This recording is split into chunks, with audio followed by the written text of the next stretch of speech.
Let us begin our revision for boards. And today, as planned, I'll be taking up the quick revisions of all the chapters. Just एक चीज अपने दिमाग में बिल्कुल clear रखिएगा. Wherever I say this is a question, this can be a question. Do understand कि उसे मुझे कैसे करना है. बिकॉज मुझे पता है आप लोगों को चैप्टर्स आते हैं, उसमें कोई प्रॉब्लम नहीं है.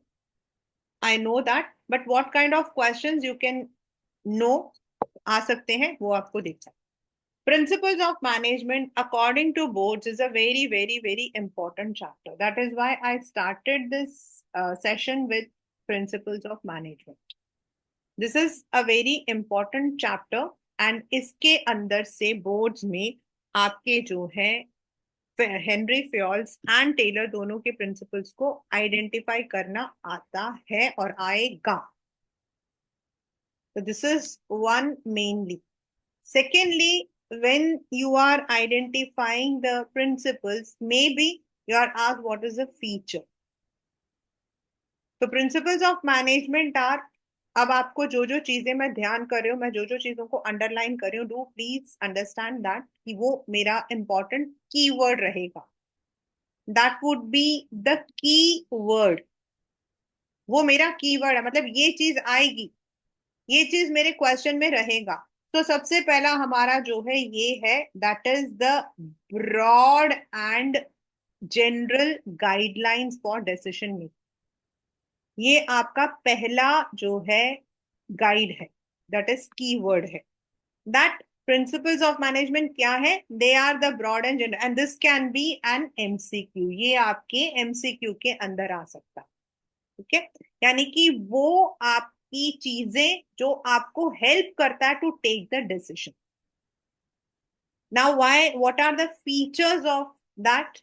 मतलब they are universally applicable. Universal का मतलब यहां पर है applicable to all kinds of business. It is applicable to all kinds of business. Pervasive होता है all kinds and all levels. Universal मतलब ये मतलब this is used everywhere. General guidelines है, these have to be modified. ये general है. General का मतलब क्या है यहाँ पर? Means you need to modify it according to your situation.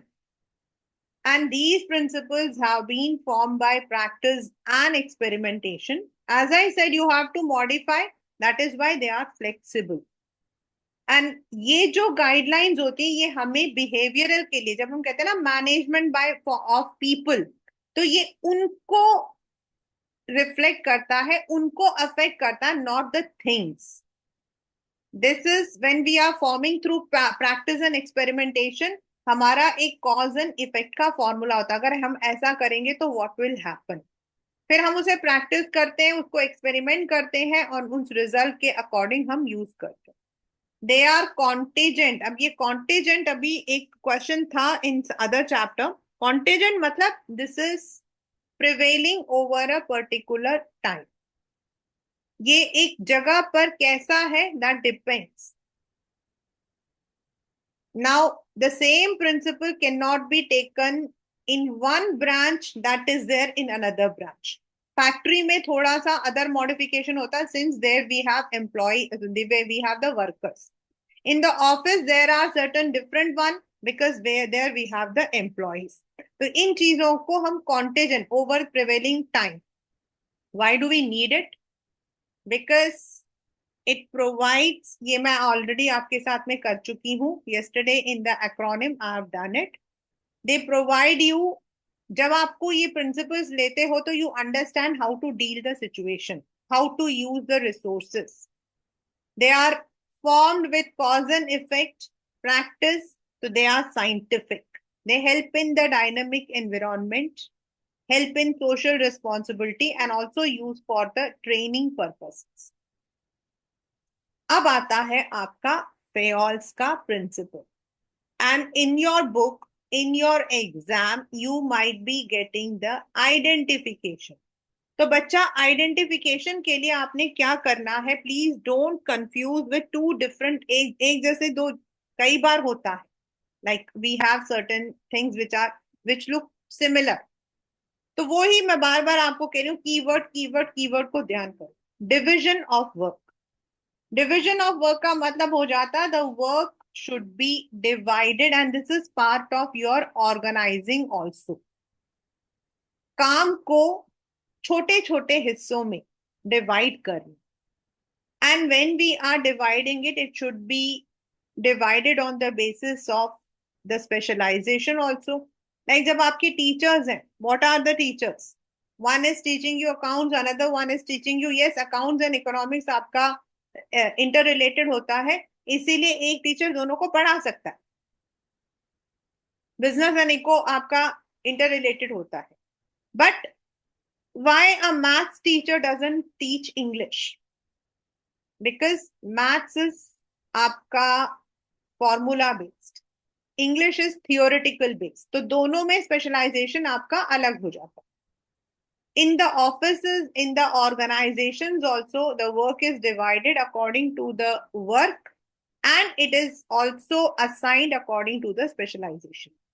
Then आपका जब काम को हम डिवाइड कर देते हैं and then the work is given to a particular individual, तो अथॉरिटी एंड रेस्पॉन्सिबिलिटी, देखिए बच्चा ये आपके पेपर में आता है कि which principle has been violated.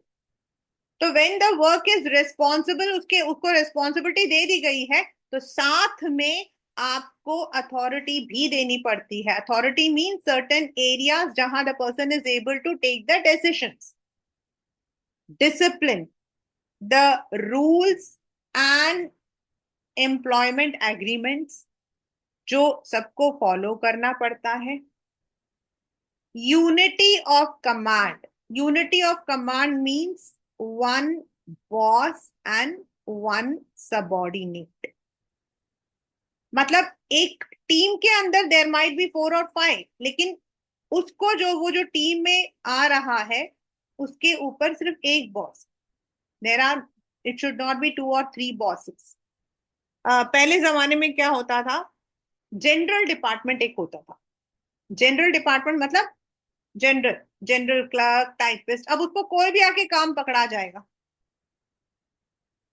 And it use to be very very tough for the person, क्योंकि एक का काम किया दूसरे का नहीं किया तो दूसरा नाराज हो जाता था। तो वो जो एम्प्लॉय का जो मोरल होता है ना, वो खत्म हो जाता है, एंड जो अकाउंटेबिलिटी होती है वो भी खत्म हो जाती है, बिकॉज एक इंसान एक ही पर ध्यान कर सकता है। तो unity of command is one boss and one subordinate. But direction के अंदर क्या है आपका, there should be one head and one plan for a group of activities. जैसे यहाँ पे मैंने बोला कि 4 या 5 है, लेकिन इसके ऊपर एक ही होना चाहिए। They are all moving towards the same direction, मतलब ये सब मिलकर, ये पूरा जो टीम है ये मिलकर एक ही काम कर रहा है।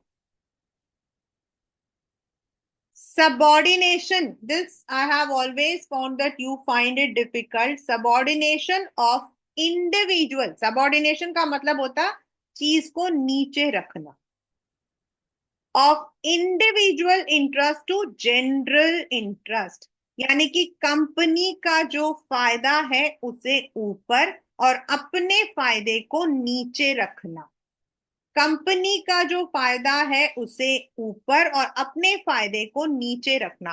One should not come into the greed कि मुझे पैसा मिल रहा है इसके लिए मैं गलत मटेरियल यूज करूं, या I am taking advantage of my position. I should first C what is the companies interest. Remuneration of employees, it should B, अब यहां पर आपके पेपर में आता कि इट शुड बी एटलीस्ट जो इंसान है ही is able to live a reasonable standard of living. Otherwise what will happen, अगर आप सैलरी नहीं दोगे तो वो निकल के चला जाएगा किसी और जगह पे। And it should also be according to the company's paying capacity. ये आपका जो है this comes under staffing. Next is centralisation and decentralisation. This is again a very simple separate topic. आपका जो डेलीगेट सॉरी डायरेक्टिंग है उसके अंदर आपका ये पूरा एक टॉपिक है। सेंट्रलाइज मतलब when the boss is taking all the decisions himself, And decentralization, yesterday I had given you one example of that hotel. तो जब आप अथॉरिटी को जो हो नीचे डिस्पर्स कर देते हो to for a smooth work.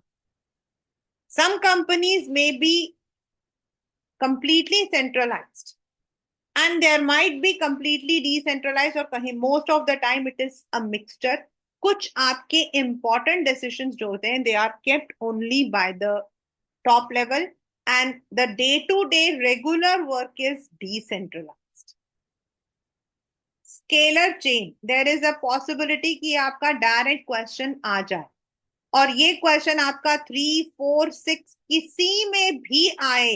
You need to make this diagram. आपके पास डायग्राम लिखा हुआ हो या ना हो, आपको डायग्राम बनाना है एंड वो भी प्रॉपर तरीके से. This is the formal line of authority and communication. अगर एमसीक्यू में आया तो you can find this keyword. मतलब आपका अथॉरिटी किसके पास कितना है और वो कम्युनिकेट कैसे कर सकता है. For example if you say this is A B C D and E, there are 2 different departments and if A has to give some work to C, तो वो ए जो है बी को देगा, बी आगे सी को देगा and it will go in the same manner. And both the departments cannot directly contact, they have to follow this chain. Lekin in any emergency there can be a direct establishment between similar आपका जो status है या level है. It should not be C D को कर रहा है या सी जो है वो C should do to E. And this is called as gangplank. अगर आप पेपर में बनाओगे ये पूरा बनाकर आओ. This has to be made completely.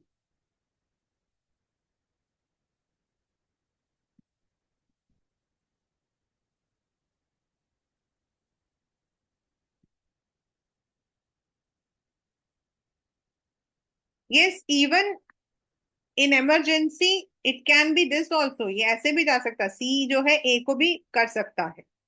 This was there a very big question in मतलब कि in the teachers group कि अगर कोई इमरजेंसी है, जैसे ये वाला मैनेजर एब्सेंट है, something has to be immediately conveyed, then C can also go to A. That is only in very you can say urgent way. Yes, it is D. Next is order. आप लोग order को order वाला order लेते हो. Order मतलब orderliness.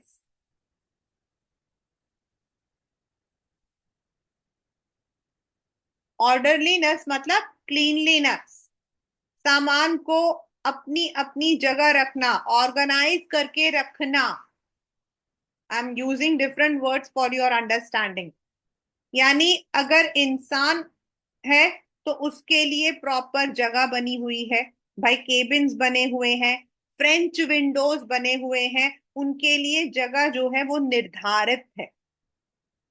And if there is a table, तो table के ऊपर कंप्यूटर रखने के लिए, नीचे सीपीयू रखने के लिए, ग्लास रखने के लिए, यानी कि there is a right place for everything.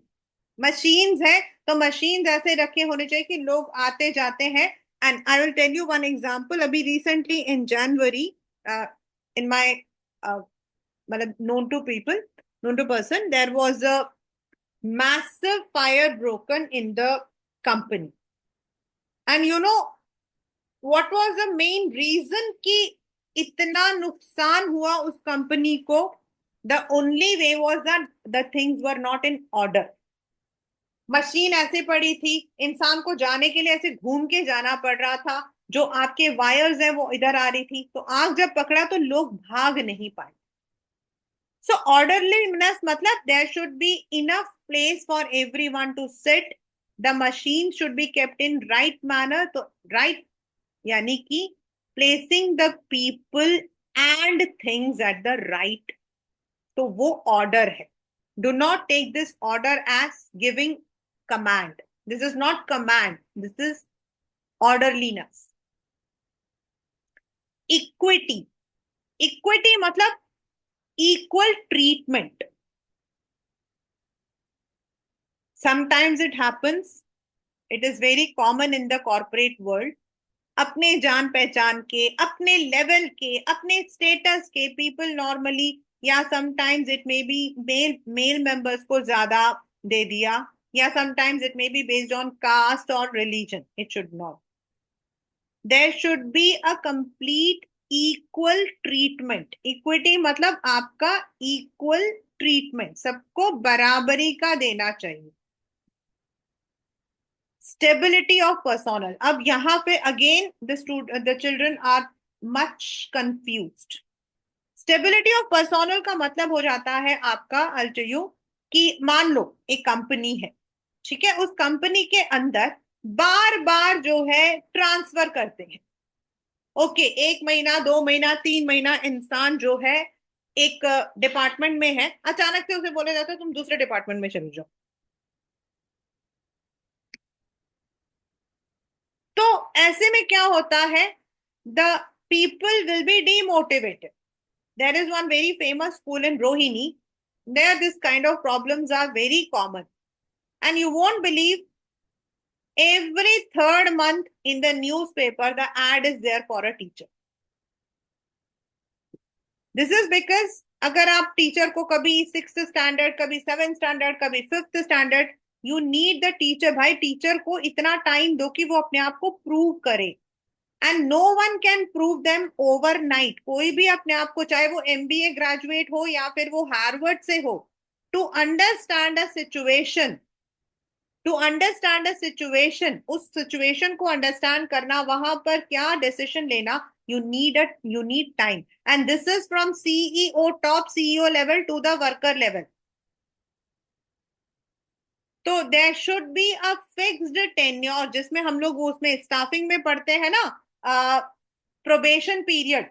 Staffing में हम लोग पढ़ते हैं दैट कुछ टाइम के लिए उनको इवैल्यूएट किया जाता है, फिर उसके बाद उनका रिम्यूनरेशन, उनका प्रमोशन डिसाइड किया जाता, परफॉर्मेंस अप्रेजल. तो जो परफॉर्मेंस अप्रेजल होता है तो उसको उनको 6 महीने का टाइम देना पड़ता है. मतलब इट डिपेंड्स कंपनी में, और इसको हम लोग जो है प्रोबेशन के नाम से देते हैं, that a person should be given enough time to prove their capability. That is stability of personnel. Initiative. The company should have such schemes. हम लोगों ने वो मोटिवेशन के अंदर पढ़ा था ना, नॉन इंसेंटिव. तो there should be enough area जहां पर जो एम्प्लॉयज है, they are able to participate, they are given such opportunities, उनको ऐसे अपॉर्चुनिटीज दी जाती हैं. Then esprit de corps, यानी कि when you are making the work together, एक टीम मेंबर, एक लीडर. हम लोगों ने पढ़ा था ना participative leader, then demo sorry participative leader, authoritative. तो when there is participative leadership, when we say let us do this work, when the word I have done nahi, we have done. So when that corporation, that spirit of togetherness is there, उसको हम बोलते हैं Spirit corps. तो ये आपके सारे keywords हैं, मैंने उन्हीं चीजों पे ज्यादा फोकस कर लिया. Now come to scientific management. In the scientific management the principles are 4, whereas आपके जो इनके टेक्निक्स है वो आपके अलग है. Right? Scientific management means which is based on certain science. Even जो हमारे जनरल है वो भी साइंस पर ही बेस्ड है, बट जो हमारा साइंटिफिक मैनेजमेंट है basically it is applicable in the workshop level. Basically, जहां लोग जो है वर्कर्स हैं, तो मतलब कि सुपरवाइजर्स हैं, जहां दे आर वर्किंग, वहां पर इट इज मोर रेलेवेंट. तो सबसे पहला वो कहते हैं science not rule of thumb. अभी हमने पढ़ा था ना कॉज एंड इफेक्ट. तो according to Taylor he means that everything should not be आपका ट्रायल एंड एरर मेथड नहीं होना चाहिए कि करके देखते हैं. Everything should be based on the cause and effect. अगर हम इसे ऐसा करेंगे तो what can be the result. Now ये जो दो है, हार्मनी और discordant, they are inter related. In fact they are extension to each other. अगर हम इनको अलग से पढ़ते हैं ना डिक्शनरी में तो मीनिंग दोनों का सेम आता. हार्मनी नॉट डिस्कॉर्ड मतलब मिलजुल कर काम करना. चाहे मैनेजमेंट हो, चाहे वो आपका मिडिल लेवल हो, चाहे वो वर्कर्स हो, दोनों किसके लिए काम कर रहे हैं? For the company's objective. There should be mental revolution. There should be mental revolution यानी कि आपके माइंड सेट में चेंज होना चाहिए. There should be a change in your mind set. And cooperation not individualism होता है. जैसे उस दिन एक एग्जाम्पल मुझे दिया था that when you are working, तो आपको ये नहीं देखना कि आपके काम से क्या फायदा हो रहा, हमें ये देखना है कि कंपनी को हमारे काम से क्या फायदा हो रहा है. इट शुड नॉट बी कि मेरा मेरा सजेशन क्यों नहीं लिया गया. इंडिविजुअलिज्म नहीं, मेरा सजेशन क्यों नहीं लिया नहीं होता. It is when we are looking for the company's benefit. It should be sometimes we need to cooperate with each other even though we may not be agreeing. हमारा कॉन्स्टिट्यूशन जब बना था, हमारा जो कॉन्स्टिट्यूशन है जब वो बना था, तो there were many times when the makers did not accept others opinion, लेकिन for the benefit of the welfare of the people, benefit of the nation, they cooperated. मेरा इंप्लीमेंट क्यों नहीं हुआ, मेरी जो चीज है, मैं जो सोच रहा हूं वो सही है, ऐसा क्यों नहीं हुआ. This should not be there. It should be, जो हमने एस्पिरिट डे कॉप बोला वहां पर ये होता है व्हेन वी से वी. तो similarly we need to look into the objective of the company. और कभी कभी अपनी अगर हमारा डिसीजन जो है it has to be surpass, तो हमें शांत रहना चाहिए, मिलकर काम करना चाहिए. Development of an each and every person, ये कई बार आपके पेपर में आया हुआ है, a very common one. Harmony not discord आपके राइट अ शॉर्ट नोट में आया हुआ है. और development of each and every person आपका जो है आइडेंटिफिकेशन में भी आया है and also in MCQ. In according to Taylor, when a person is recruited, when a worker is recruited, then first of all the recruitment should be according to the work's requirement. आपको एक ऐसा काम करना है जिसमें you need a person who is physically built. आप उसमें किसी पतले दुबले से इंसान को ले लेते हो, विल ही बी. दूसरा, सिर्फ इंसान फिजिकली एबल नहीं है, उसको ट्रेनिंग भी देनी है how the work has to be done. That would improve the efficiency, effectiveness, and it would also जो आपका रिड्यूस होता है कॉस्ट एंड वेस्टेज, उसको भी रिड्यूस कर. So while selecting a person for a job, first of all we need to analyze his or her capability, physical, mental, सब कुछ, and then the training should be given. जब भी आपको कभी भी टिप, जब भी आपको कहीं पर if you want to write the कोई भी प्रिंसिपल हो, whether it is coming in direct और इनडायरेक्ट, मतलब आइडेंटिफिकेशन में आए या फिर आपका डायरेक्ट क्वेश्चन आए, क्योंकि डायरेक्ट क्वेश्चन आता है इसमें से either from the study or techniques or from the principal, you need to write the name of the person. According to Fayol, according to Taylor, इसे भूलना नहीं है class 12, right? Don't forget to write the name, according to Taylor this principle states, फिर आपका वो word.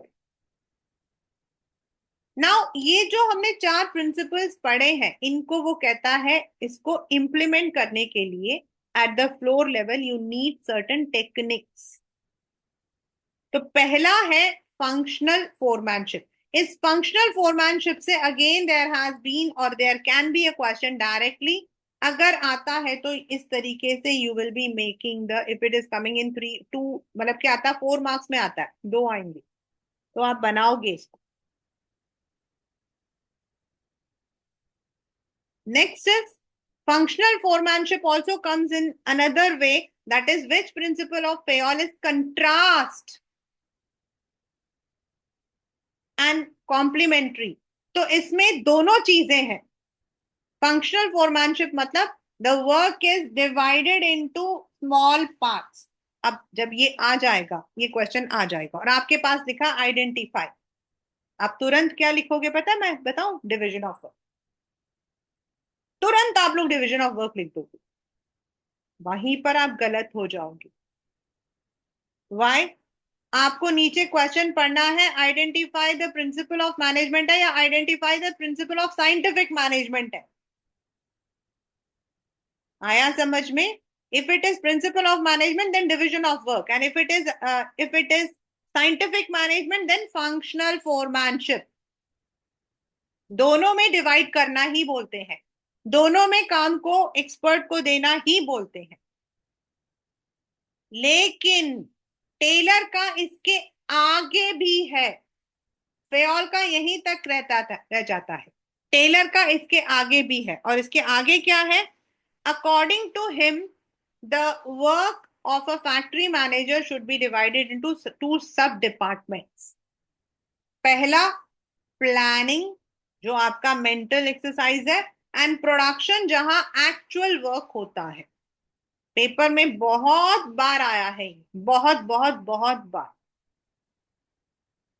And under planning again there should be 4 people working: root, जो एक worker को रूट समझाता है, यानी कि उसे किस तरीके से काम करना है। दूसरा इंस्ट्रक्ट करता है, टाइम एंड कॉस्ट को कैलकुलेट करता है और डिसिप्लिन को देखता है।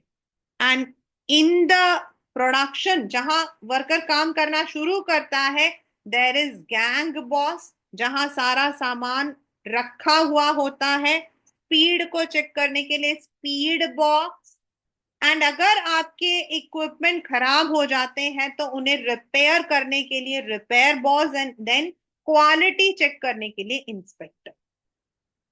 And under these 8 people 1 worker is, मतलब एक वर्कर को इन 8 को पार करके काम करना पड़े।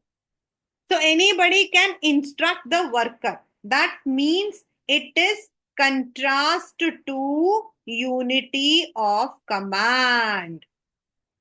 ये वाला जो प्रिंसिपल है, this is unity of command का कंट्रास्ट है। और ये वाला जो पहली लाइन है, this is similar to division of work.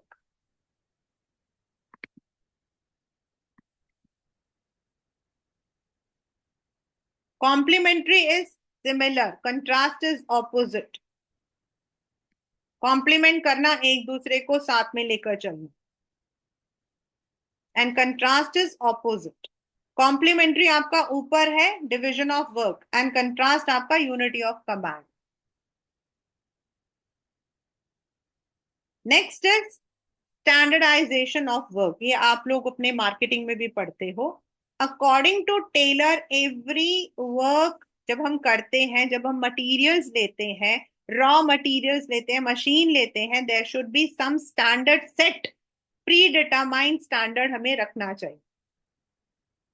Simplification is उसके अंदर जो क्वालिटी है, वेट है, if we are buying different, we are making different, उसको और सिंप्लीफाई करना चाहिए। There should be a parameter which should be there. जैसे कि हमारे, अगर हम लोग कहते हैं ना, तो इन द शूज, अभी तक, अभी हम इंडिया में भी लेकर आ रहे हैं, लेकिन अभी तक हमारा जो है दो पैरामीटर्स चलता है, ईदर यूके और यूएस। यानी कि आपसे पूछा जाए आपकी जूतों का साइज क्या, तो आपको कि 7 है, 8 है, 9 है, या 38 है, 39 है, 40 है। तो these are the parameters, these are the simplification. Versus आपका कौन सा मटेरियल है वो आपका स्टैंडर्ड मेथड। अब the we have to find which is the most suitable way to do a particular activity. More और लेस ये आपका आइडेंटिफिकेशन में आएगा। 3 या 4 आइडेंटिफिकेशन आपको साथ में दे दिया जाए। मोशन यानी कि the movement of hands, legs, unnecessary movements को एलिमिनेट करना, जिससे कि थकावट भी कम हो और काम भी आसानी से हो जाए।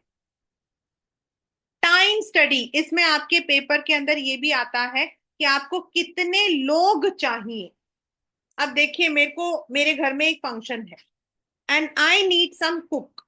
तो मैं ये देखूंगी कि first of all I see what is the time requirement. तो मैं टाइम को पहले सेट करूंगी, डिटरमाइन करूंगी कि एक इंसान एक काम को कितने टाइम में करता है, एंड उसके according the number of people I require will also be taken. ये पेपर में ऐसे ही आता है, class 12। The standard time to complete a particular activity, and it also helps in recruiting. Fatigue यानी कि the duration we need to give interval देने के लिए, इसके लिए हमें देखना पड़ता है इंसान नॉर्मली कितने टाइम बाद थक जाता है। डिफरेंशियल पीस वेट सिस्टम, अगर ये क्वेश्चन आ गया तो आपको एग्जाम्पल के साथ, बिकॉज दिस कम्स इन अ जो आपका फंक्शनल फोरमैनशिप, और ये दोनों आपके जो है 4 मार्क्स के क्वेश्चन में आता है।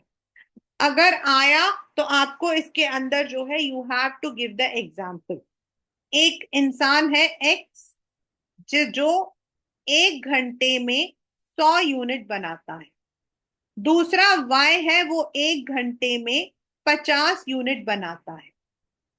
According to Taylor, the person who is producing more should be paid more, and जो कम करता है उसे कम देना चाहिए। This is again contrast to fair remuneration. Paper में आया है, इसलिए मैं साथ साथ में उन चीजों को बताती जा रही हूँ। This question is also that की विच प्रिंसिपल इज कंट्रास्ट, जहां पर वेज के लिए, क्योंकि टेलर का फेयोल का मानना है 2 जने एक ही डिपार्टमेंट में एक ही लेवल पे काम करते हैं तो there should be equal salary. लेकिन इसका मानना है कि जब वर्कर्स कम आउटपुट दें तो उन्हें कम सैलरी दो, ज्यादा देते हैं तो ज्यादा दो। तो this is, and when you are doing it you should give this kind of example. Mental revolution, it is part of your harmony not discord, यानी the change in the attitude of management and workers from cooperation to sorry competition to cooperation। यानी कि division of profits, it should be harmony के साथ काम करना चाहिए। Management को भी देखना चाहिए एंड वर्कर को भी, कि हम प्रॉफिट को इंक्रीज करें। आजकल जो है ना दुनिया में बहुत सबसे बड़ी प्रॉब्लम, सबको एक ही चीज होती है। अभी recently there was one controversy also over this. Every company wants a worker should work for 70 hours, 90 hours, but जब wages देने होते they don't. We don't understand that a person who is a worker, who is a manager, who is CEO, everyone requires money as well as health as well as family. तो हमें management को ये समझना चाहिए, and when the workers are doing, they are putting the efforts, उनको share करना चाहिए अपने प्रॉफिट्स को। वेरस जो वर्कर्स होते हैं उनको भी अननेसेसरीली स्ट्राइक पर नहीं जाना चाहिए। अगर उनको बोनस नहीं मिला, स्ट्राइक पे चले गए वो लोग, बोनस नहीं मिला तो मतलब कि मशीनें बंद कर दें, तो ऐसा नहीं करना चाहिए। They should see that if the company is needing their work, तो they should work, there should be harmony. हमें इससे क्या है नहीं होना चाहिए। This is principles of management. I have already mentioned what kind of questions you can get, and later I'll also share some questions case study में to make you understand it. Right? The second chapter which I'm going to take is business environment. इसमें क्या क्या आते हैं? सब कुछ आता है. Again, this is an important question, but आपको you can expect a 4 marker question. Principles आपका ज्यादा है, उसमें वेटेज आपका ज्यादा होता है, बिजनेस में थोड़ा कम होता है. तो व्हेन वी से बिजनेस एनवायरनमेंट, इसके अंदर आपको जो है डेफिनेशन लिखने को ही आता है directly. You don't need to identify it. That means anything, whether it is within the company, outside the company, everything due to which a business may have loss or profit is called as business environment. क्योंकि business को एक, अब company है तो society के दायरे में काम करती है, तो लोगों के नेचर में चेंज हो गया, लोगों के टेस्ट में चेंज हो गया तो भी होगा. देन लोगों की सैलरी कम हो गई तो भी लोग सामान लेना कम कर देंगे.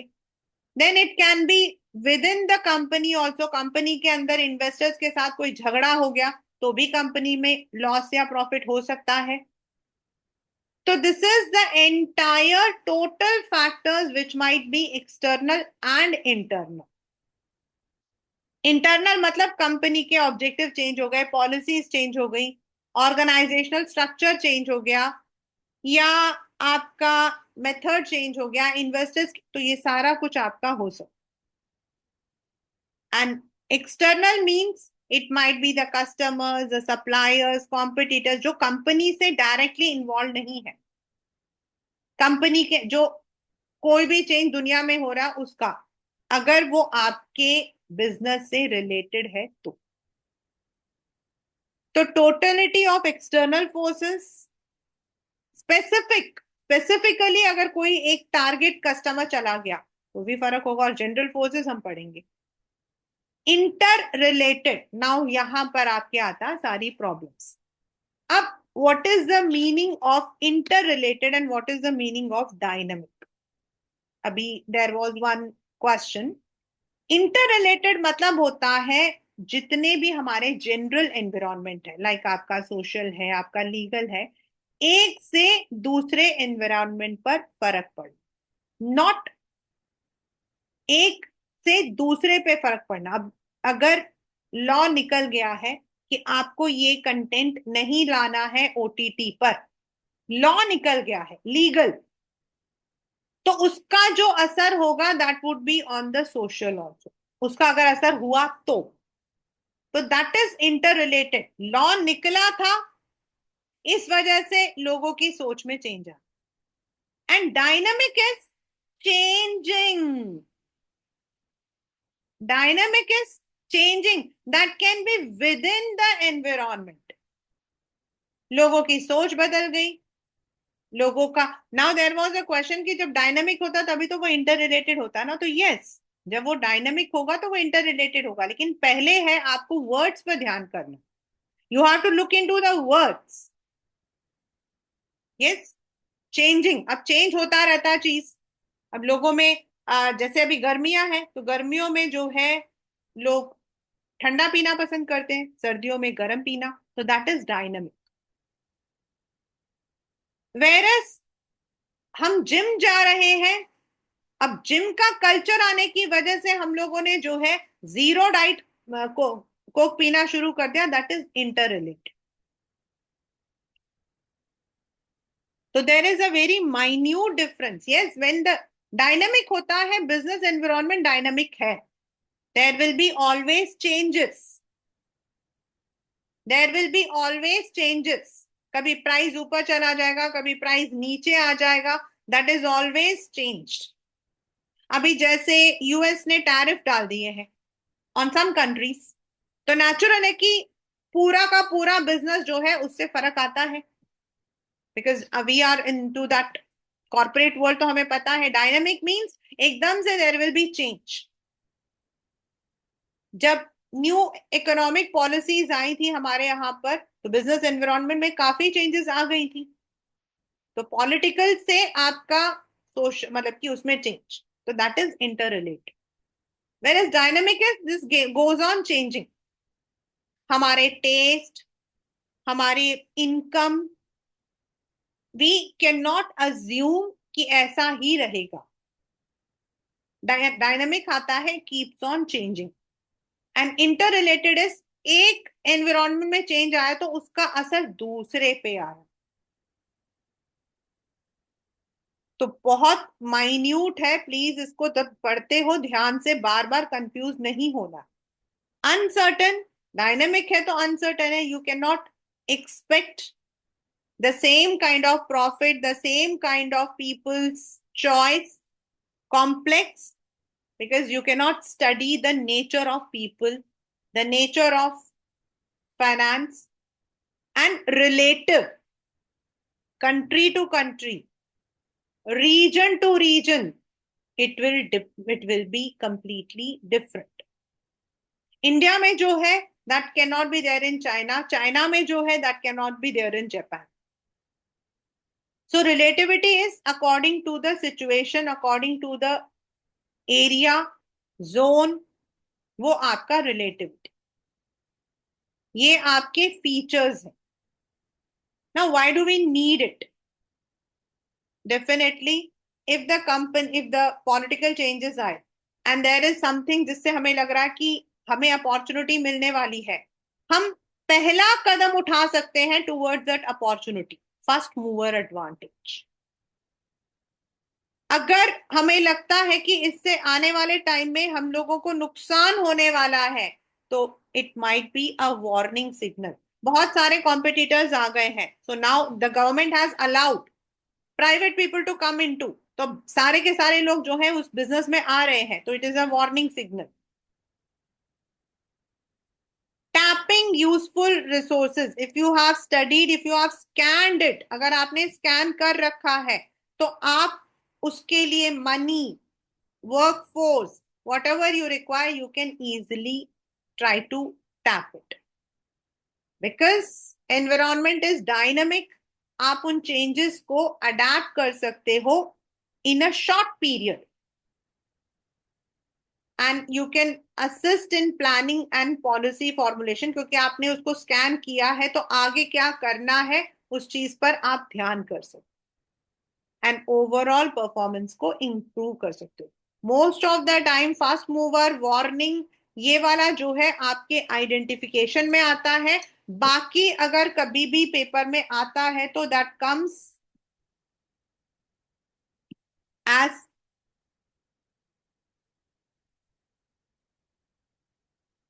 most of the time it comes as what we call as write down.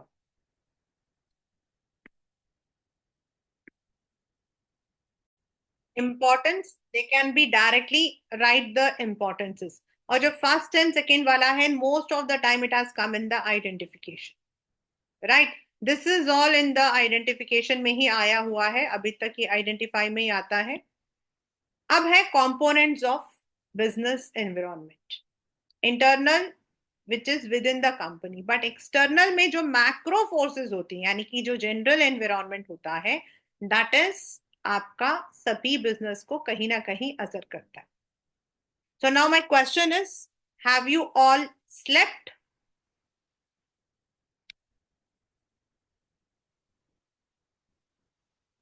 सब सो गए?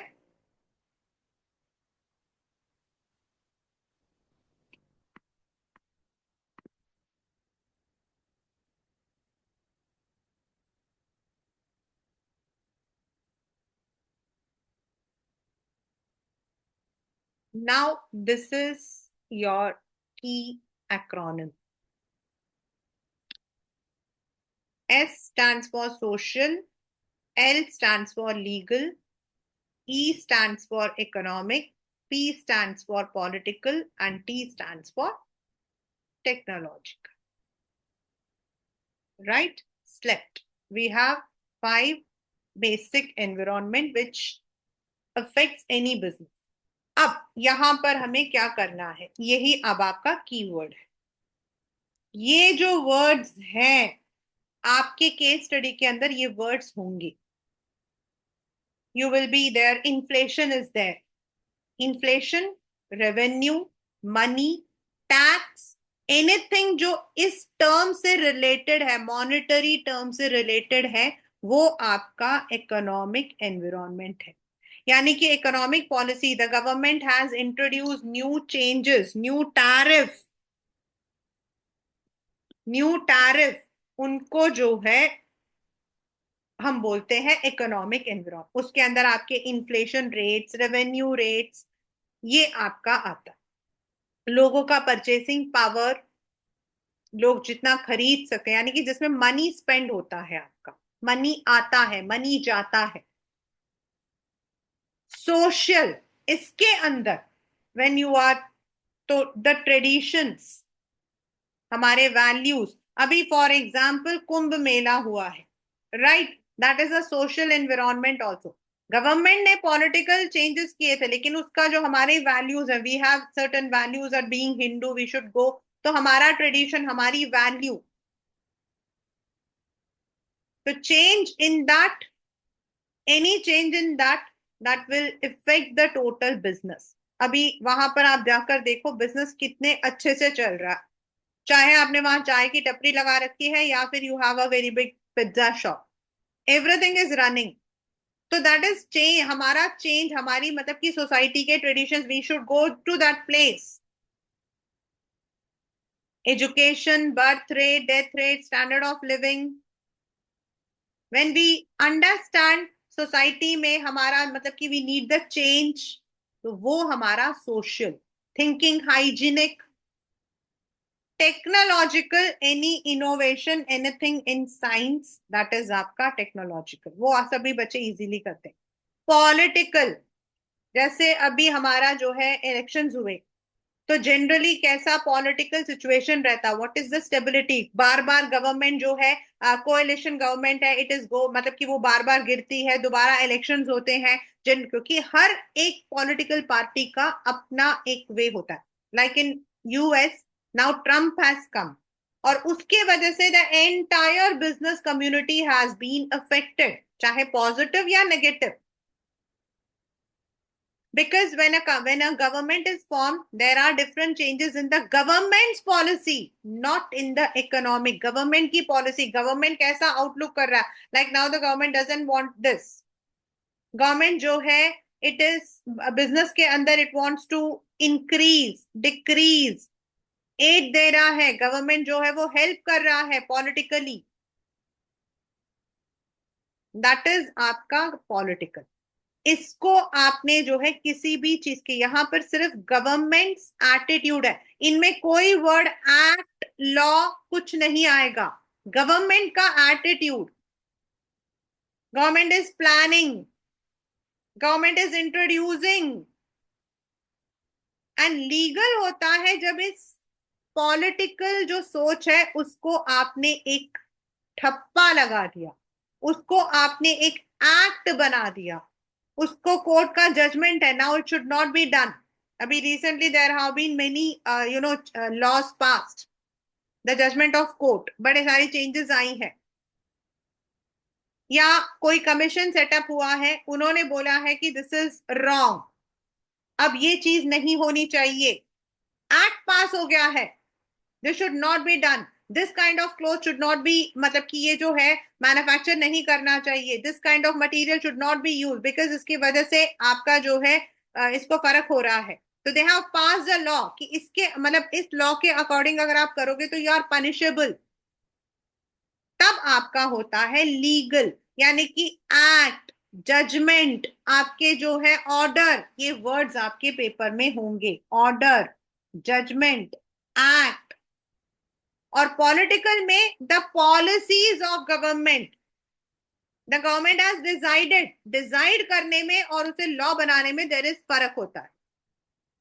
Subsidies are political, the government is giving subsidies are political, it is a change in the government policy.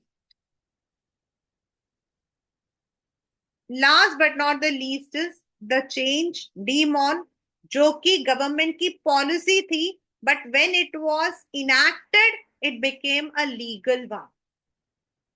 Government की policy थी to ensure कि लोग जो है वो taxes को बचा नहीं रहे हैं, भाग नहीं रहे हैं, चोरी नहीं कर रहे हैं, सेविंग्स को चैनलाइज करें जिससे और पैसा आपके जो है मार्केट के अंदर आ जाए। And there is a cashless economy, यानी कि use of digital products.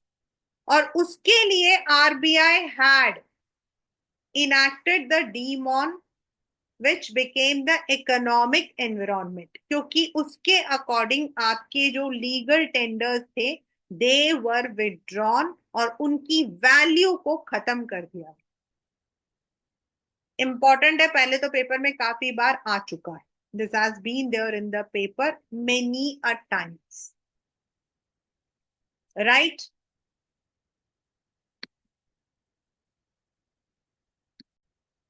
We have done 2 chapters, so I have taken, just to explain you, I have taken it. We are not going to do, I'm just going to explain you. These are some of the questions, like which principle of Fayol does functional foremanship violate? अभी आपको मैंने बताया था ना कि एक होता है कॉम्प्लीमेंट और दूसरा होता है कंट्रास्ट। सो बिल्कुल ऑपोजिट कौन सा है? तो यूनिटी ऑफ कमांड। यहां पर कैसे चलना, यहां पर देखो प्रिंसिपल ऑफ हेनरी फेयोल। तो हमें हेनरी फेयोल का प्रिंसिपल बताना है। अगर यहां लिखा होता है which principle, which scientific principle does functional foremanship violate of Henri Fayol, तो उसमें फिर आपको जो है साइंटिफिक प्रिंसिपल को एक्सप्लेन करना, मतलब बताना पड़ता। तो यहां हमें वो बताना है हेनरी फेयोल का जो बिल्कुल कंट्रास्ट है टू फंक्शनल फोरमैनशिप, तो that is unity of command. Next is same, a salesperson is asked to finalize a deal with the customer. Now the marketing manager allows him to give a discount of up to 10%. यहां पर marketing manager है और दूसरा finance manager है, वो कहता है तुम 25% तक देख सकते। अब दो जने दो अलग इंस्ट्रक्शंस दे रहे हैं टू द वर्कर।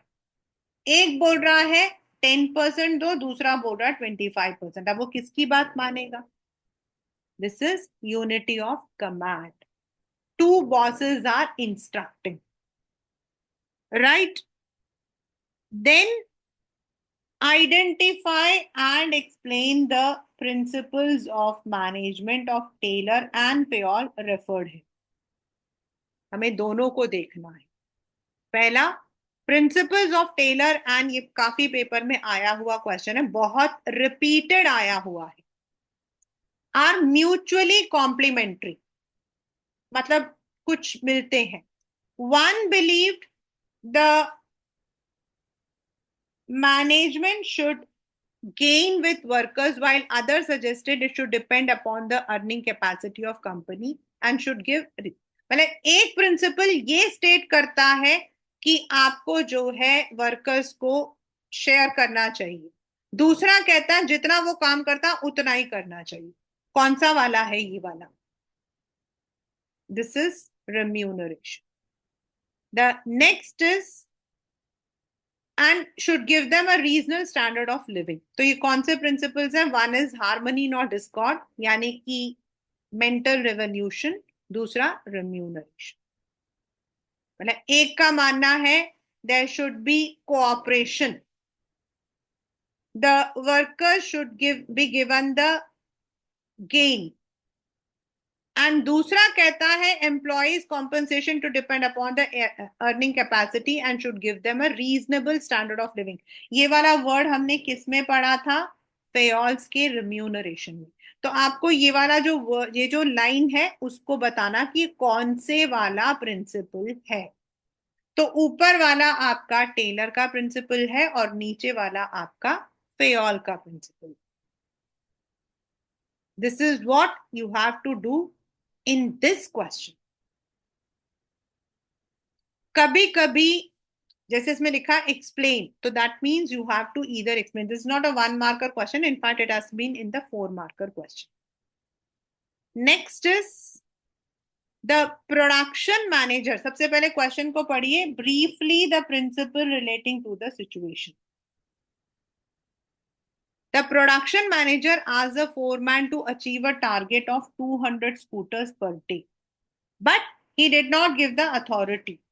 यानी कि अपने आप ही आपका यही वर्ड आ गया, अथॉरिटी एंड रिस्पॉन्सिबिलिटी। उसको काम करने की रिस्पॉन्सिबिलिटी तो दी, लेकिन उसको जो है क्या क्या सामान चाहिए इस चीज का अथॉरिटी नहीं दिया कि वो ले सकता है, तो वो काम कैसे करेगी।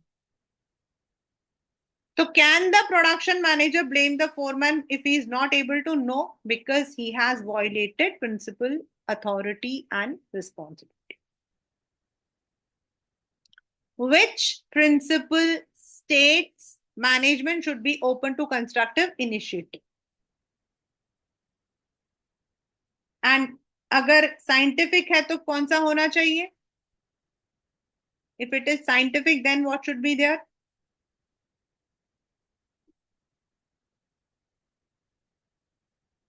There is science, not rule of thumb, harmony, not discord, cooperation and individualism। अगर ये प्रिंसिपल ऑफ मैनेजमेंट होता तो इनिशिएटिव है, और अगर साइंटिफिक है तो कौन सा रहेगा?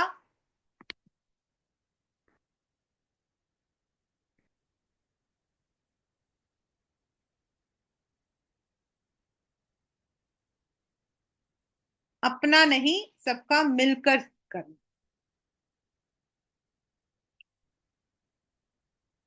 Next is same chapter, nature of principles of management। In this question you have to tell the nature। In a huge manufacturing, there was a constant training programming running for workers throughout the year।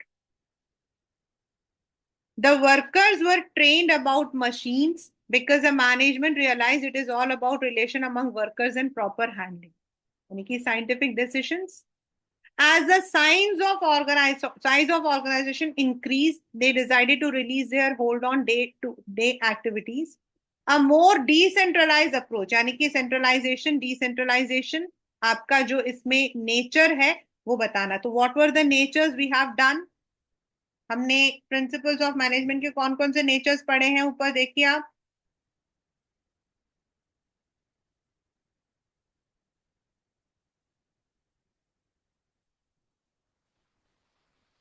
Systematic approach,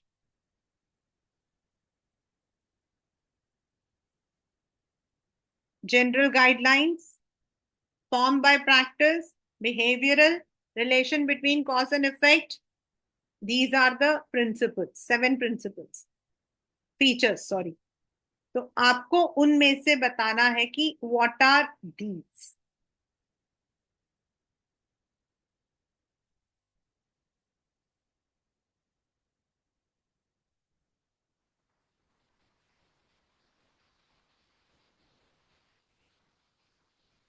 A more decentralized approach was adopted so that workers could decide upon the machine and amount of raw materials required। The management knew that is the external environment is dynamic, to in order to make the stiff competition they clarified to the workers that they can exercise their prosperity as per their situation। यानी कि it is flexible, modified, आप उसको modify कर सकते हो। तो ये आपको इसमें ढूंढ कर बताना है।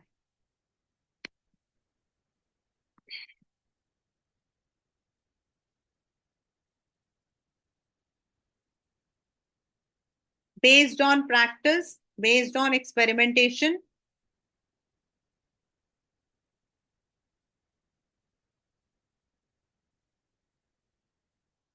Next is Amit made use of 2 principles of Fayol and some techniques of Taylor। Identify and explain them। Fayol के 2 प्रिंसिपल्स और टेलर के टेक्निक में कौन कौन से आपके? Time study, method study, motion study, fatigue study, differential piece wage system. And principles of Fayol are 14। Amit is the production manager।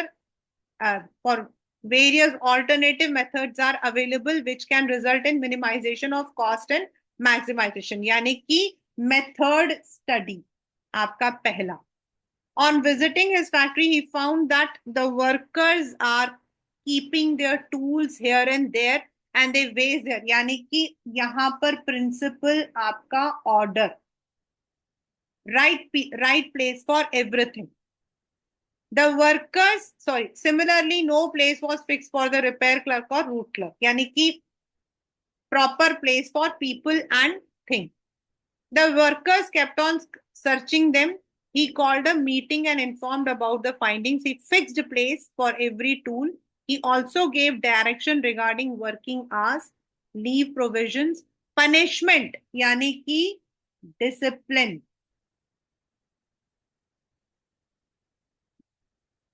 तो यहां पर आपको जो है इस तरीके से देखना है.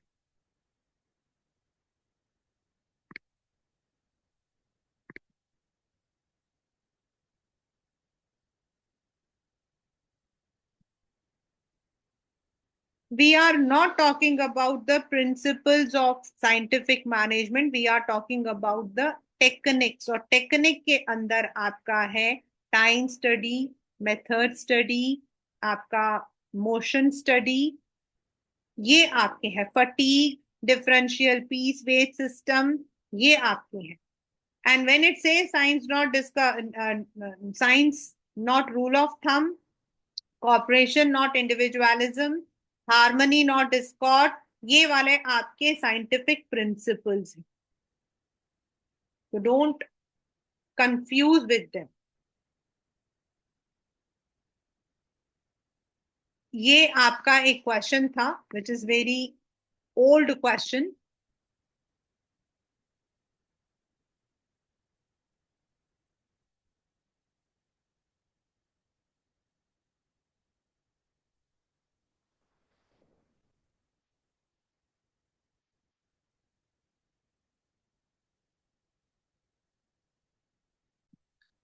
This is a very old question.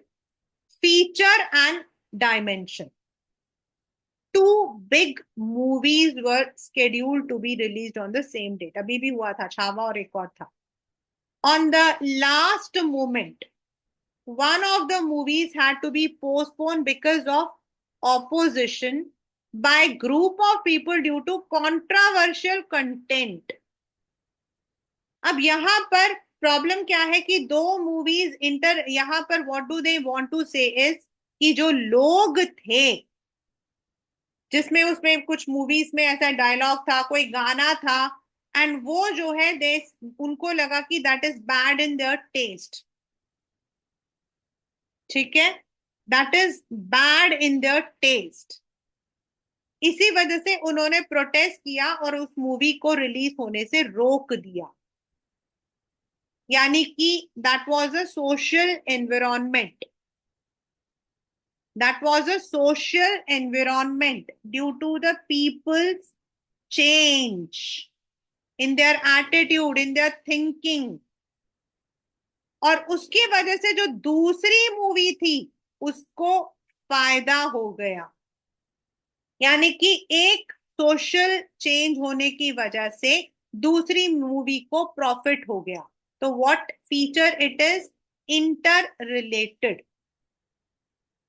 Because social change होने की वजह से दूसरी मूवी को प्रॉफिट हो गया, उसको इकोनॉमिकली वो प्रॉफिट में आ गया. तो that is why it is inter related and the dimension is social. लोगों के सोच में चेंज था. तो please when these kinds of questions come, थोड़ा सा पहले समझने की कोशिश करिए. जस्ट इस चीज को मत देखिएगा. Always go to the second और third line of the question, not at the very first line. आपको जितने कीवर्ड्स मिलते हैं सेकेंड या थर्ड में आता है. On the last moment the release was postpone because of the opposition, because of the controversial content related to their tribe. यानी कि सोसाइटी को नुकसान पहुंचा रहा था ऐसा उन्हें लगा, इसीलिए उन्होंने मना कर दिया. सोसाइटी को, तो सोशल. अब उस मूवी के ना होने से दूसरी मूवी हिट हो गई. एक मतलब कि एक एनवायरनमेंट से दूसरे को फायदा हो गया. That is inter relate. So you have to take it in this way. And dynamic is change हो गया, सिचुएशन चेंज हो गया, दैट इज डायनामिक। यहाँ सिचुएशन चेंज नहीं हुआ, एक सिचुएशन की वजह से दूसरे को फायदा हो गया या दूसरे को नुकसान हो गया। फायदा नुकसान, प्रॉफिट लॉस, इकोनॉमिक।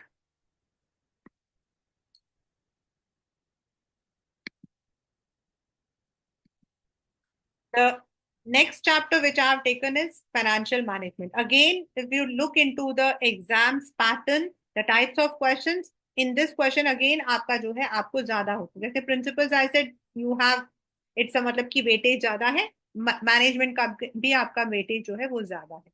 और इसके अंदर से आपका जो मतलब कि मेन क्वेश्चंस है, एक आपका ये वाला मेन क्वेश्चन है, this is one main question.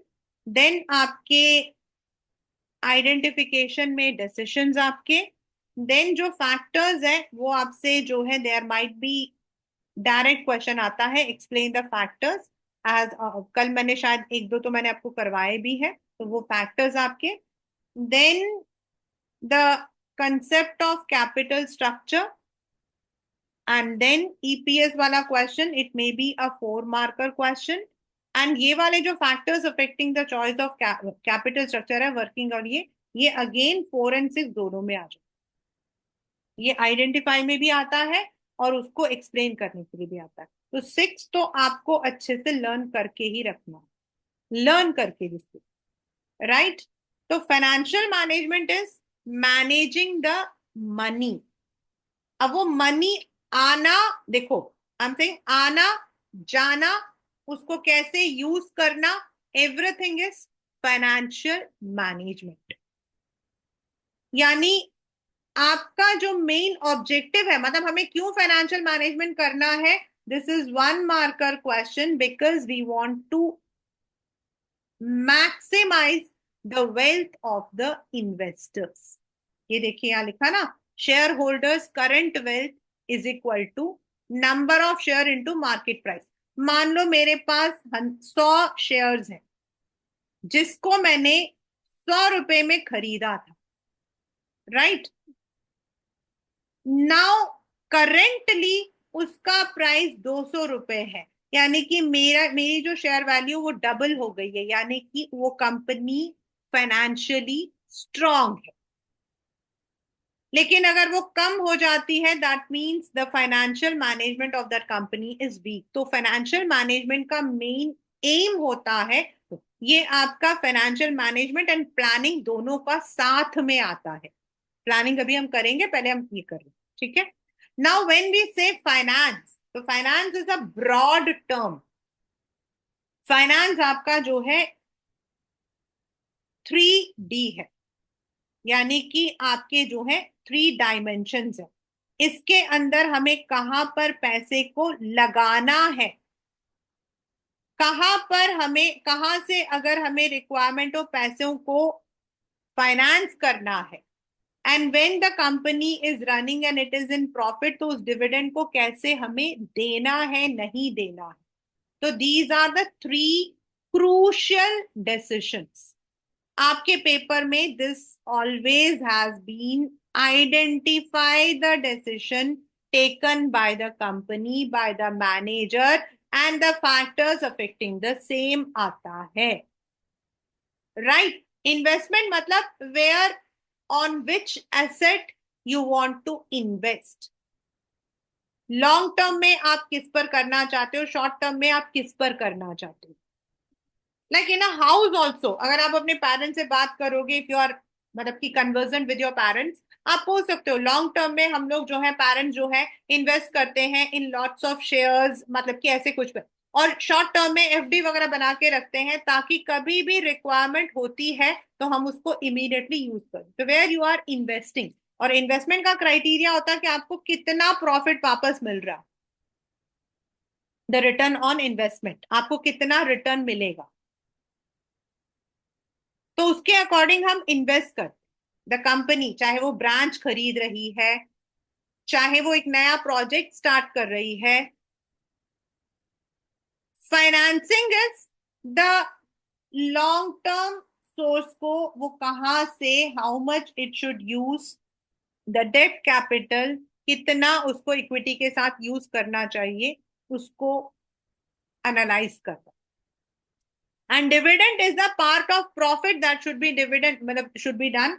कितना हम रिटेन कर सकते हैं और कितना हम डिवाइड कर सकते हैं।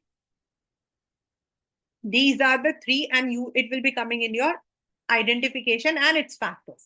So investment में सबसे पहले तो हमें देखना पड़ता है कि when we are investing, like we are making a project, हमें प्रोजेक्ट मिला किसी बिल्डिंग को बनाने का, तो हमारा कैश फ्लो कितना रहेगा, क्योंकि यू हैव टू सी कि उसमें हमें कितना कैश हमारा फ्लो चलता रहेगा.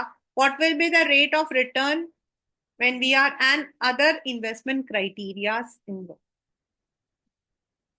When we are financing, पैसा उठा रहे हैं, we are taking it from the market. अगर हम लोग we are taking it through the equity, then what will be the cost? यानी कि आपका prospectors, underwriters and other जो आपके charges हैं वो कितना रहेगा.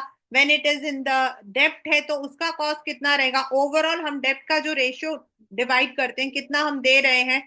Risk, डेट कैपिटल हमेशा रिस्की होता है, बिकॉज यू हैव टू पे बैक द इंटरेस्ट एंड पे बैक द प्रिंसिपल. अगर कंपनी में नुकसान हुआ तो हो सकता है कि ओवरऑल नुकसान हो जाए. Flotation, if you are taking the equity. The fixed operating cost, अगर आप डेट लेते हो तो इंटरेस्ट आपको हमेशा देना पड़ता है. तो आपका अगर फिक्स्ड ऑपरेटिंग कॉस्ट ज्यादा है, यानी कि आपका जो है वेजेस, आपके इलेक्ट्रिसिटी, रेंट वगैरह जो फिक्स जाते हैं, तो यू शुड लुक कि कितना आप बचा सकते हो to pay the interest regularly. Control consideration, that is when you don't want to dilute. कोई कंपनी ऐसी चल रही है जिसका ऑलरेडी इक्विटी कैपिटल डाइल्यूट हो चुका है, तो they may not go for equity, they may go for debt. Cash flow, interest आपको प्रेजेंट कैश से देना पड़ता है. State of capital market, when the market is in the bearish period or bullish period. Bullish is high, bearish is low. तो bullish period में आप equity को issue कर सकते हो, लोग खरीदेंगे. bearish में the shares may not be sold, so you have to take that appropriate decision. Dividend काफी बार आता है आपका कि एक कंपनी है, उसको 100 मतलब कि इतना प्रॉफिट हो गया है, नाउ दे आर, मतलब कि कुछ जो शेयर होल्डर्स हैं उनका मानना है that the profit should be divided so that goodwill company की बनती है. तो किस डिसीजन के बारे में, तो प्रॉफिट डिवाइड अगर ये की वर्ड है तो वो डिविडेंड है. डेब्ट इक्विटी है तो फाइनेंसिंग है. एसेट, एसेट मशीन प्रोजेक्ट है तो इन्वेस्टमेंट है. ठीक है. नाउ डिविडेंड में what is the amount of earning, आपने कितना अर्न किया, इतना है कि आप उसको डिवाइड कर सकते हो. स्टेबिलिटी कितनी है आपकी, मतलब पिछले 2 साल में आपका स्टेबल इनकम रहा, ऐसा तो नहीं कि इस बार अचानक से ज्यादा हो गया. यू शुड नेवर गिव, क्योंकि अगली बार कम हुआ तो जो इन्वेस्टर्स हैं वो विड्रॉ कर लेते. तो स्टेबिलिटी है अर्निंग की, आपका डिविडेंड स्टेबल देते हो आप, whether you are giving. If you want to grow, company अभी नई है या फिर ग्रोथ अपॉर्चुनिटी है, तो डिविडेंड कम डिक्लेयर करो. कैश फ्लो, ऑलरेडी अगर आप फाइनेंसिंग में कैश फ्लो को डाल रहे हो तो यहां डिवाइड, अगर आप डिविडेंड दोगे तो आपका कैश फ्लो कम हो जाएगा. टैक्सेशन, डिविडेंड जब देते हैं तो टैक्सेस देनी पड़ती है, प्रॉफिट का मतलब tax. That share holders preferences, और ये सब जो है ना बच्चे मीटिंग में डिसाइड होता है. When the meeting is held, जो हम कहते हैं ना AGM, annual general meeting, and all of these things are discussed at length, and then it is decided how much profit should be given, whether it should be given or not, ये सारा कुछ. then what is the stock market reaction? a good dividend जो है company के goodwill को बनाती है. In case company diverse करना चाहती है कल को और फाइनेंस करना चाहती है, तो कैपिटल मार्केट में कितना उनका अप्रोच है. ऐसा तो नहीं कि कोई उनके ऊपर रेस्ट्रिक्शंस है कॉन्ट्रैक्चुअल या लीगल, मतलब कोई कॉन्ट्रैक्ट उन्होंने साइन कर रखा है जिसके अकॉर्डिंग वो इससे ज्यादा, फॉर एग्जांपल लोन ले रखा है, एंड उनके according they can not declare more dividend, या कोई लॉ है कंपनी का वो उनको दे. and these are all decided in a meeting when once the company's P&L हो जाता है, बैलेंस शीट बन जाती है, फिर दे, ठीक है। तो ये है डिसीजन हम फाइनेंस में लेते हैं। नाउ इस डिसीजन को लेने के बाद हमें एक फाइनेंशियल प्लानिंग बनानी पड़ती है which is a short one. Financial management is overall जो हमारी कंपनी का जो फाइनेंस है उसको मैनेज करना। फाइनेंशियल जो प्लानिंग है वो आपका over a period of 1 year 2 year जो आपका शॉर्ट पीरियड के लिए बनता है वो फाइनेंशियल प्लानिंग। वो फाइनेंशियल मैनेजमेंट के अकॉर्डिंग हमें प्लानिंग को देखना पड़ता है। इट्स अ ब्लूप्रिंट कि आगे इस साल हम क्या क्या कर सकते हैं। तो ये प्लीज इस कीवर्ड को याद रखना क्लास 12। नाउ इसके अंदर आपके पेपर में आता है what are the objectives. If you remember मैंने अभी थोड़ी देर पहले कहा था कि ऑब्जेक्टिव ऑफ फाइनेंशियल मैनेजमेंट ये दोनों आते हैं। मैनेजमेंट में आपका ओवर द पीरियड वेल्थ जो है वो मैक्सिमाइज, और प्लानिंग का मतलब है जो आने वाले पीरियड के अंदर whenever you require the availability is there and it is not that कि फर्म ने पैसा तो रेस कर लिया है but it was not required, idle fund पड़ा हुआ। यानी आपको टाइम टू टाइम एनालाइज करना पड़ता है where the fund is, how it is working, कहीं कमी तो नहीं पड़ रही है ऐसा। And management is overall operations. Financial management is a broader term, planning is a shorter term. It is for a short period, right? There is nothing, ये importance is just to study है, it will not be there as a part of your। अब आता है capital structure. तो सबसे पहले हम जो लेते हैं वो है कि हम कैपिटल को कितना रख सकते हैं। while we are planning this financing decision, यहाँ पर कैपिटल स्ट्रक्चर यूज आता है।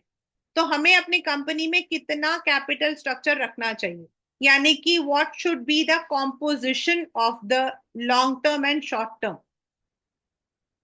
What should be the component of equity, कितना परसेंट हमें इक्विटी रखना है, कितना हमने लोन लेना है। For this we go with the financial leverage, यानी कि इट रेफर्स टू द, जो मेरा इंपॉर्टेंट होगा वो मैं आपको ऑलरेडी यहाँ पे ऐसे मार्क कर दूंगी, you can focus on that. Leverage means the inclusion of fixed cost capital with equity capital in the capital structure। कितना रहेगा leverage, मतलब हमें कितना फायदा मिलेगा। तो उसके लिए हम क्या करते हैं, सबसे पहले we take one simple procedure which is called as trading on equity। और इस ट्रेडिंग ऑन इक्विटी से हमें फाइनेंशियल लेवरेज का पता लग जाता। आया समझ में? Don't confuse these two terms, या सिमिलर। तो ट्रेडिंग ऑन इक्विटी मतलब इक्विटी के अंदर हम कितना, trading on equity means use of fixed cost capital. यानी कि अगर हम इंटरेस्ट पे करते हैं, फिक्स्ड कॉस्ट कैपिटल का मतलब क्या होता है, अगर हम फिक्स इंटरेस्ट पे करते हैं तो उससे शेयर होल्डर्स को कितना फर्क पड़ता है। यानी कि अगर हम लोन लेते हैं, इन अनदर टर्म्स अगर हम लोन लेते हैं अपने प्रोजेक्ट को इंक्रीज करने के लिए, तो फिर हमारे कंपनी में जो शेयर होल्डर्स हैं ओवर द पीरियड उनको कितना फायदा मिलता। तो इक्विटी शेयर के लिए देयर इज वन एग्जांपल कि मान लो there are two companies. Capital structure को हम कैसे मतलब कि डिसाइड करते हैं, ये है इसका मेन मुद्दा, ठीक है। अब एक कंपनी है ए लिमिटेड, दूसरी है बी लिमिटेड, दोनों का कैपिटल स्ट्रक्चर क्या है, 5 लाख रुपए है, राइट। अब इनको फाइनेंशियल लेवरेज किस कंपनी को मिल रही है, किसको फायदा मिल रहा है, दोनों का कैपिटल स्ट्रक्चर 5 है, लेकिन इन्होंने जो 5 लाख है वो पूरा इक्विटी रखा हुआ है, यानी कि they have not taken any loan. Whereas इन्होंने 2 लाख अपना रखा हुआ है एंड 3 लाख जो है वो डिबेंचर के थ्रू उन्होंने रेस किया है, यानी कि उनके पास लोन अमाउंट ज्यादा है और अपना अमाउंट कम। तो इन दोनों कंपनीज को एक एग्जाम्पल में दोनों को जो इनकम मिली है, earning before interest and tax, वो है 1 लाख, दोनों को मिला है। ठीक है। तो इस कंपनी को तो कोई इंटरेस्ट नहीं देना पड़ा था क्योंकि उनको तो पूरा इक्विटी है। इनको देना पड़ा 30,000। अब टैक्स दोनों को 30% देना पड़ रहा है। तो इनके पास बच गया 70%, उनके पास 70,000, इनके पास बच गया 49,000। अब इनका जो इक्विटी शेयर कैपिटल है वो 2 लाख रुपए था, यानी कि 10 रुपीज उसकी वैल्यू थी। तो यानी उनके पास 20,000 शेयर्स थे और इनके पास 50,000 शेयर्स थे। ठीक है। अब पर शेयर होल्डर को कितना फायदा हुआ, यहाँ यहाँ पे हुआ, that is EPS is equal to EAT upon number of equity. और कल जब मैंने आप लोगों को टिप्स दिए थे, I told you that you have to make this kind of table. ये इनको जो है पर शेयर 1 रुपए 40 पैसे का फायदा हो रहा है, यहाँ पर 2 रुपए 45 पैसे का फायदा हो रहा है। तो यानी कि कैपिटल स्ट्रक्चर में अगर हम लोन अमाउंट ले रहे हैं तो इस सिचुएशन में दैट फाइनेंशियल लिवरेज हमारा पॉजिटिव रहता है। यानी कि कैपिटल स्ट्रक्चर हमारा जो है inclusion of fix cost capital, fix cost capital मतलब जो हम इंटरेस्ट दे रहे हैं उससे शेयर होल्डर्स को आगे जाकर फायदा ही होगा।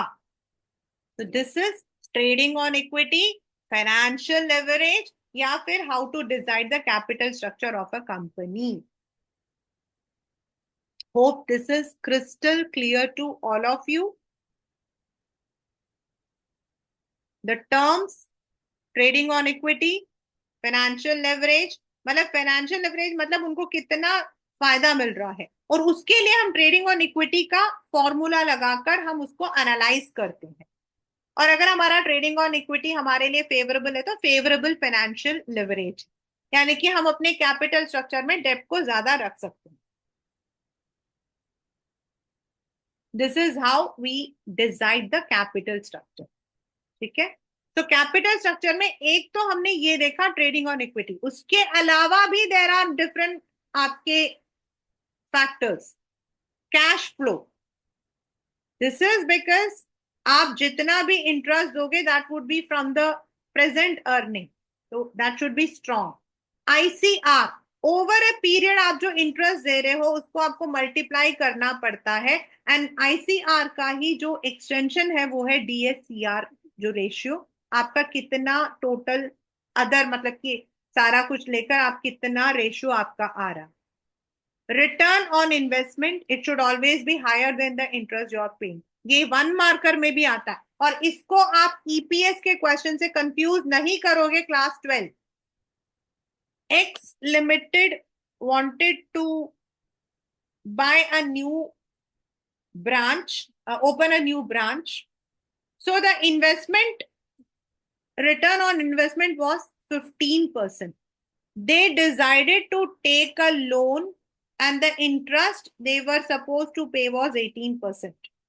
So is ये जो है whether the investment decision is right, इसमें आप 15% और 18% देखते ही ईपीएस कैलकुलेट करना मत करना। इसका मतलब है कि भाई उनको फायदा 15% का होगा लेकिन उन्हें 18% देना होगा, तो return on investment is less than interest, तो इट इज नॉट फेवरेबल। ये आंसर होता है इसका, ये बहुत बार आता है। टैक्स रेट, बिकॉज टैक्सेस आपके ज्यादा हो तो देन आप इंटरेस्ट पे कर सकते हो।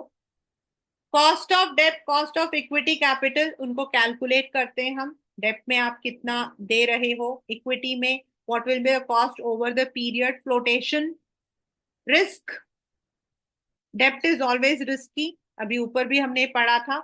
फ्लेक्सिबिलिटी, ओवर द पीरियड अगर जरूरत पड़ती है तो do they have the option. Control, जो आपने पहले पढ़ा था इन्वेस्टमेंट डिसीजन, वो सारे यहाँ पर भी आएगा। द रेगुलेटरी फ्रेमवर्क क्या कहता है, there is a regulation, there is a cap कि कितना आप डेट ले सकते हो। तो what does it say, what is the stock market condition. As I said, boom period में आप कर सकते हो इक्विटी, लेकिन अगर आपका बियरिश है तो you should go for date.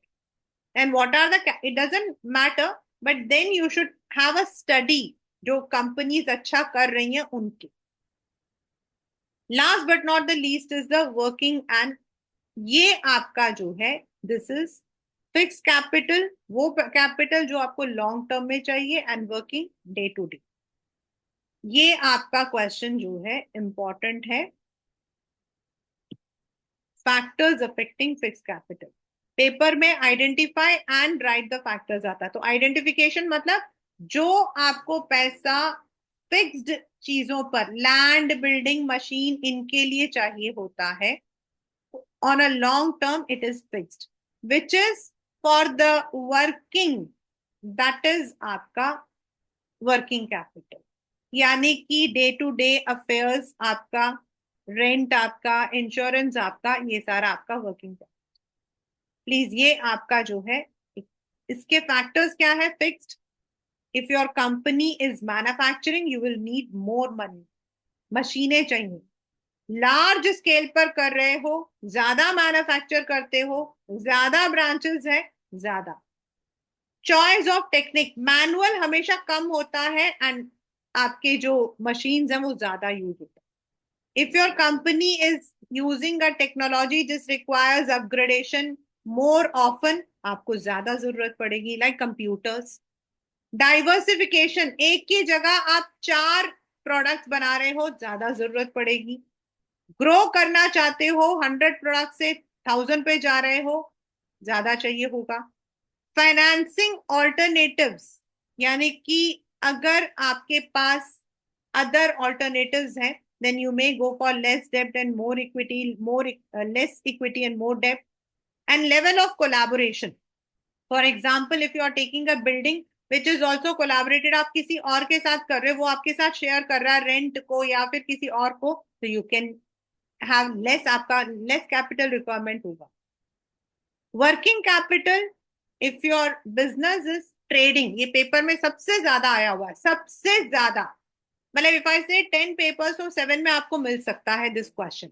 Nature of business मतलब if you are having a trading business, आपने वहां से खरीदा, यहाँ बेचा, तो आपको कम जरूरत पड़ेगी। Whereas if you are manufacturing, then आपको जो है अपना मशीन की रखवाली, आपके वर्कर्स की सैलरी, आपका रॉ मटेरियल, यानी कि आपका ज्यादा। Same for scale of business, on a larger scale तो ज्यादा पैसा। Now comes business cycle, production cycle. आपका बिजनेस साइकिल कैसा है, मतलब what is the boom period, what is the bullish period for your business cycle, तब आपको ज्यादा जरूरत पड़ती है। And this is correlated to seasonal factors. कुछ आपके बिजनेस होते हैं जो सिर्फ समर्स में अच्छे होते हैं, कुछ आपके सिर्फ विंटर्स में, तो दैट इज आपका सीजनल साइकिल। और बिजनेस साइकिल है जब मैरिजेस हैं, रिचुअल्स हैं, इस वक्त में आपके सेल्स हमेशा ज्यादा बढ़ते हैं, हमेशा ज्यादा बढ़ता है। नवरात्रि के टाइम पे लोग नई गाड़ियां खरीदते हैं, न्यू व्हीकल्स आर बॉट, तो वो आपका बिजनेस साइकिल होता है, उस वक्त में बूम होता है। लेकिन जब हमारे इंडिया के अंदर वो पितृ वाला होता है, तब हम लोग नई चीजें नहीं खरीदते, तो हमारा जो है बिजनेस साइकिल थोड़ा डाउन होता है। तो जब अप होता है तो हमें ज्यादा वर्किंग कैपिटल की जरूरत पड़ती है। प्रोडक्शन साइकिल, आपका रॉ मटेरियल से आपका प्रोडक्ट बनने में कितना टाइम लगता है, लाइक कार वगैरह में आपको ज्यादा जरूरत पड़ती है because it takes long, whereas आपके जो एफएमसीजी गुड्स हैं उनमें शॉर्ट, उनका प्रोडक्शन जल्दी बनता है, जल्दी बिकता है, उनमें आपको जो है कैश फ्लो थोड़ा हमेशा ज्यादा रहता है। वहां आपको जो, जहां लॉन्ग है वहां आपको कैश को होल्ड करना पड़ेगा। सीजनल फैक्टर्स, जिन बिजनेस, जो बिजनेस समर्स को करते हैं उन्हें समर्स में ज्यादा जरूरत पड़ती है, जो विंटर को करते हैं उनको विंटर्स में करनी पड़ती है। Credit allowed and credit availed, अगर आप कहते हो कि भाई मेरा सामान बेचकर मुझे बाद में पैसा देना, आपने 3 मंथ्स का क्रेडिट अलाउ किया है, उतना पीरियड आपके पास कैश फ्लो होना चाहिए, वर्किंग कैपिटल होना चाहिए। एंड आपका सप्लायर आपको अगर क्रेडिट ज्यादा टाइम के लिए देता है, आप बनाकर बेचो उसके बाद मुझे पैसा देना, तो आप वर्किंग कैपिटल को कम मतलब कि आप कैश फ्लो को कम रख सकते। ऑपरेटिंग एफिशिएंसी, आपके जो वर्कर्स हैं, आपका जो मशीन है वो एफिशिएंट कितना है, on time and minimum. That growth prospects, where growth prospect होगा आपका हमेशा ज्यादा जरूरत पड़ेगी। Raw materials, if it is easily available, तो आपको होल्ड करने की जरूरत नहीं है, आप खरीद सकते हो. But if the supply of raw material has a time lagging, तो देन आपको ज्यादा की जरूरत पड़ेगी. Level of competition. आज का मार्केटिंग ट्रेंड है तुम्हारा नुकसान मेरा फायदा. तो every company has to be in their shoes कि वो कंपटीशन के लेवल को रख, नहीं तो नुकसान है. तो अगर आपका कॉम्पिटिटर ज्यादा है, आपको हमेशा पैसों की जरूरत रहेगी, हमेशा आपको रिक्वायरमेंट रहेगी, since you will need to update your self timely. But आप ही मास्टर हो तो कोई प्रॉब्लम नहीं है. Inflation, when things are costly, आपको ज्यादा वर्किंग कैपिटल की जरूरत होगी, and when it is less, कम होगी. तो that is financial management. Factors को इस चैप्टर से बिल्कुल पढ़ना है आप लोगों को. सारा ईपीएस का मैंने आपको बता दिया. Financial leverage, trading on equity and capital structure, they are all interrelated. The objectives of financial planning and financial management and decisions में आपका जो है आइडेंटिफिकेशन के लिए आएगा. Right right?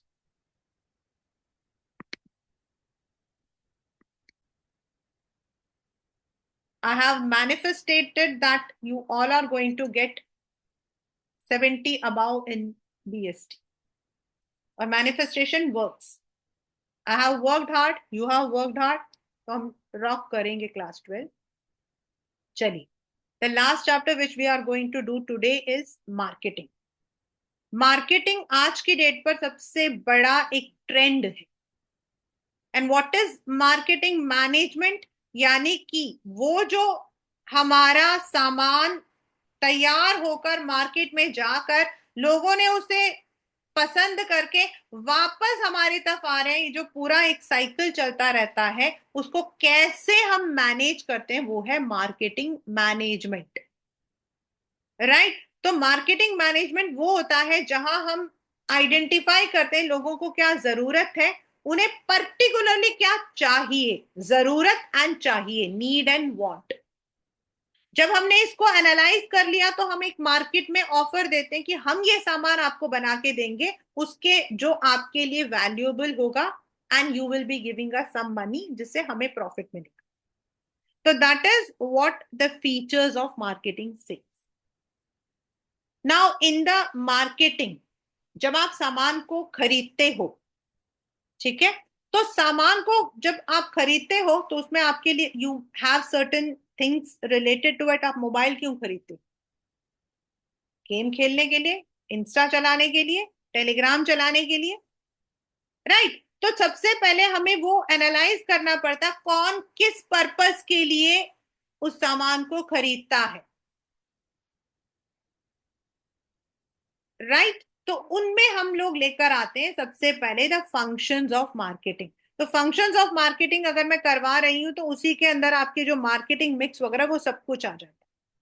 तो जहां से आपका प्रोडक्ट, ये वाले सारे आते हैं, ये सारा प्रोडक्ट में आ जाता है, ये सारा आपका प्राइस में आ जाता है, ये आपका प्रमोशन में, ये आपका प्लेस. हम उसी फंक्शन को 4 हिस्सों में डिवाइड कर देते. तो सबसे पहले we what we do is we gather, we have a स्वॉट एनालिसिस. स्वॉट एनालिसिस मतलब the strength, weakness, opportunity and threat. हम एनालाइज करते हैं मार्केट को, रिसर्च करते हैं, जाकर देखते हैं लोगों से, सर्वे के थ्रू हम देखते हैं कौन किस चीज के लिए यूज कर रहा है, कौन सी चीज आजकल ट्रेंडिंग है, और then we get to know अभी ये trending. Right now this is trending. तो हम मार्केट को एनालाइज करते हैं. We analyse the strength, weakness, opportunity, threat. कितना टाइम वो सामान मार्केट में रह सकता है, व्हाट इज द अपॉर्चुनिटी, किस मतलब की अपॉर्चुनिटी में हम उसको मार्केट में ला सकते हैं, what are the risk associated यानी कि थ्रेट. फिर हम प्लान करते हैं, यानी कि उससे रिलेटेड पॉलिसी, स्ट्रेटजी, बजट, ये सब को डिसाइड करते. फिर हमारा प्रोडक्ट को हम एक डिजाइन यानी कि उसको एक शेप देते हैं कि what should it look like, what should B it's durability, what should B it's use. अब उसको प्रोडक्ट को डिजाइन किया है, that is only on paper और ग्राफ और व्हाट वी से CAD, कंप्यूटर एडेड। अब हमें जो है जब उसको हम लेकर आते हैं ऑन द मशीन, तो हमें उसमें जो है we have to make certain decisions. और ये जहां से स्टैंडर्ड से लेकर आपका यहां तक आ गया, ये सारा आपका आता जब 4 elements of marketing mix, the 4 elements of marketing mix, यानी कि प्रोडक्ट का डिजाइनिंग, प्रोडक्ट का स्टैंडर्ड, प्रोडक्ट की पैकेजिंग, ब्रांडिंग, लेबलिंग, सब प्रोडक्ट से रिलेटेड है। प्राइस उसमें कितना रखना चाहिए, उसके फैक्टर्स आपके सारे प्राइस से, उसे कैसे प्रमोट करना चाहिए, what should be the customer support, ये सारा आपका प्रमोशन में। एंड उसे कैसे हम स्टोरेज रखेंगे, कैसे हम लोगों तक उसे पहुंचाएंगे, वो प्लेस, राइट। तो देन आपका ये सारे उसके अंदर आते, we will be doing it separately here. तो फिर आप उसे किस ब्रांड में लेकर आना चाहते, तो नई कंपनी है तो नया ब्रांड आप लॉन्च करोगे, पुरानी है तो you will try to find कि ये प्रोडक्ट किस ब्रांड के अंदर फिट होता है, what should be the labelling, packaging, likewise what should be the price, how you are going to promote it on the various channels.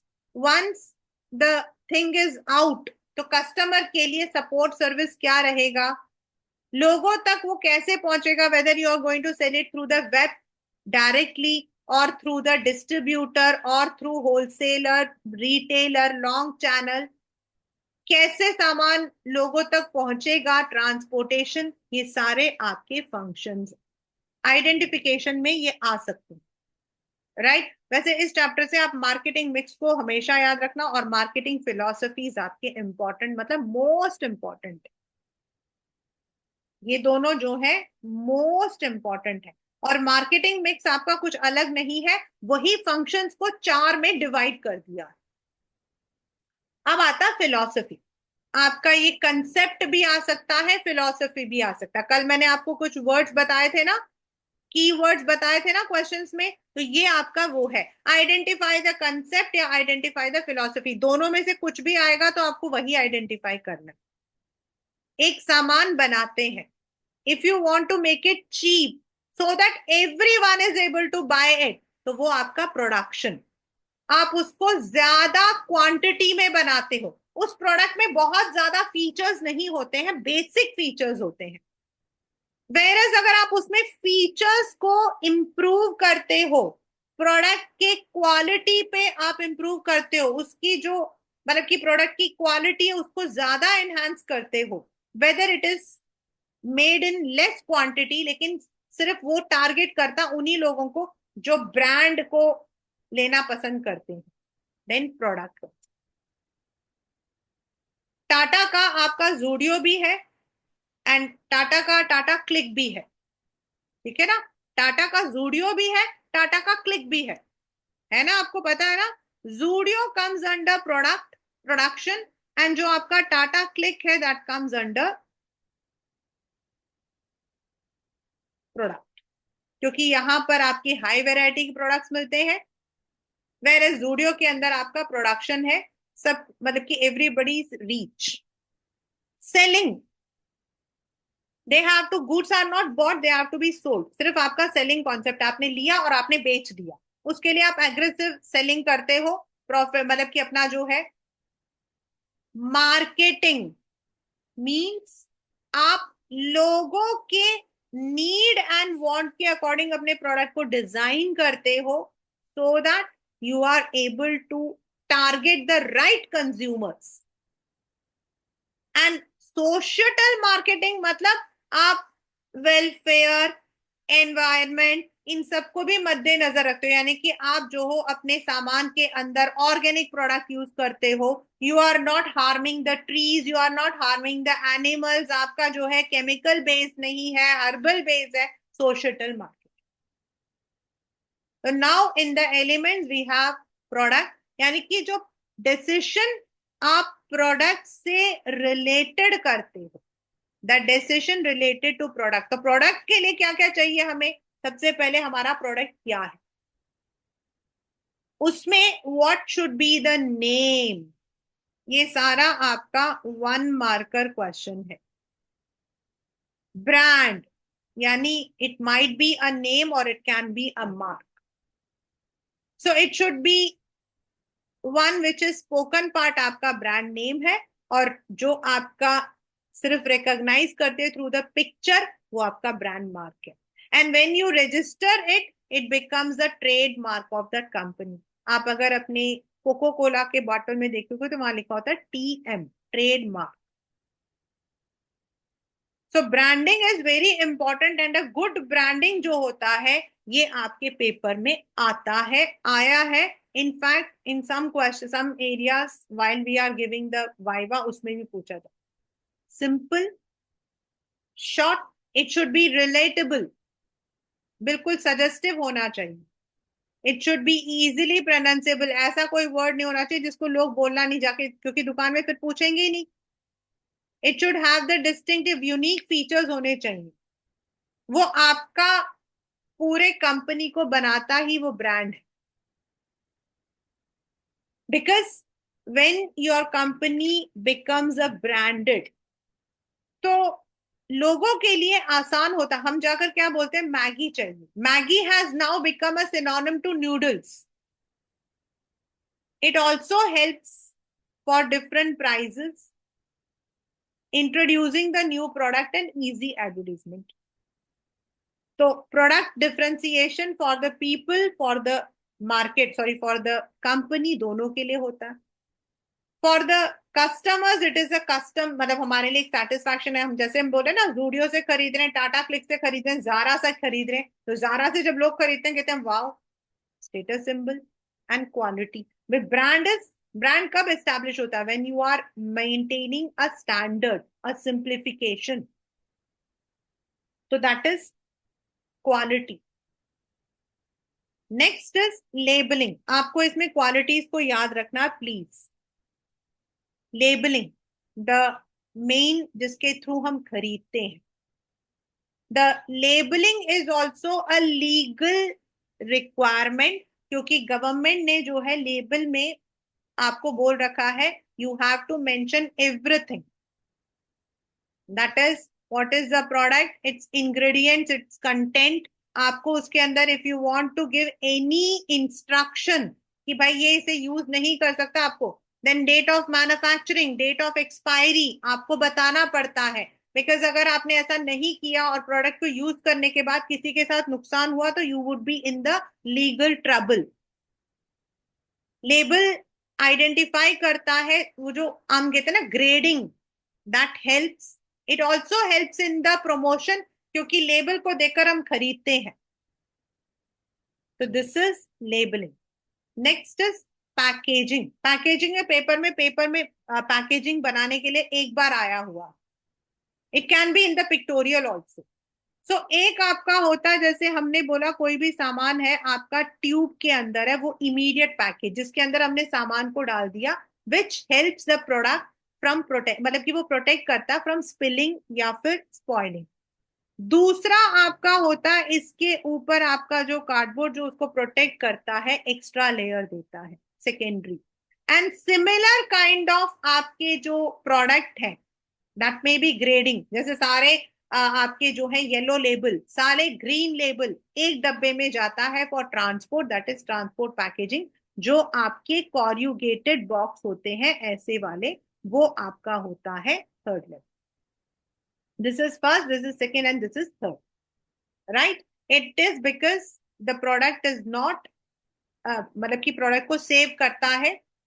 And packaging also ensures quality, it also attracts the people.